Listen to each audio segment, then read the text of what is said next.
안녕하세요. 토토교회 안영준 목사입니다. 오늘 우리가 함께 볼 말씀은 누가복음 24장 14절로 23절까지의 말씀입니다. 이 말씀은 예수님께서 마지막 만찬을 나누실 때 제자들에게 말씀하신 내용인데요. 이 내용 중에서 우리가 유념해야 될 부분이 있어서 함께 그 부분을 나눠보고자 합니다. 예수님은 최후의 만찬을 제자들과 나누시면서 두 가지를 앞으로 하지 않을 것을 약속하십니다. 그 첫 번째는 유월절 음식을 하나님의 나라가 임하기 전까지 다시 드시지 않겠다라는 그런 약속입니다. 다시 말해 하나님의 나라가 임한 후에 예수님은 유월절 음식을 다시 먹겠다라고 약속하신 것이죠. 두 번째도 마찬가지입니다.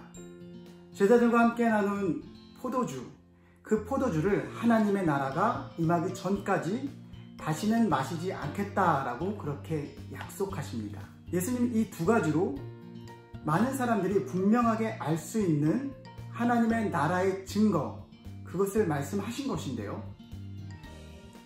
이 이후로 예수님은 포도주를 자신의 피다라고 말씀하시면서 제자들과 함께 나누십니다. 그리고 약속하신 것처럼 그 이후로는 포도주를 드시지 않게 됩니다. 그렇다면 예수님은 언제 포도주를 다시 드시게 될까요? 바로 십자가 사건에서 다시 포도주를 먹는 사건이 일어납니다. 예수님이 고통스러워하자 로마 병사들은 예수님에게 포도주를 마시게 합니다.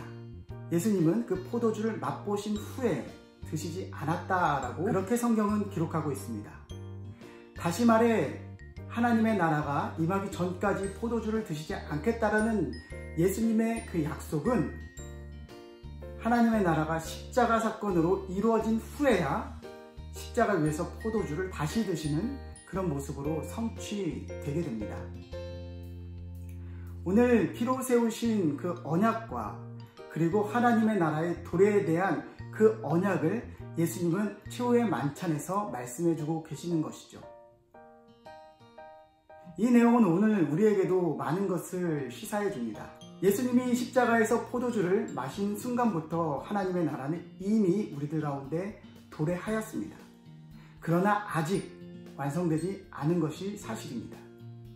그렇기 때문에 이 땅을 살아가는 우리들도 하나님 나라에서 하나님 백성으로 살아가는 법을 이 땅에서 먼저 성취해 가야 하겠습니다. 그리고 장차 오실 하나님의 나라를 기대하면서 오늘을 열심히 살아갈 수 있는 우리가 되었으면 좋겠습니다. 그렇다면 이러한 상황적 지식을 가지시고 다시 한번 여러분들의 큐티를 묵상해 보셨으면 좋겠습니다.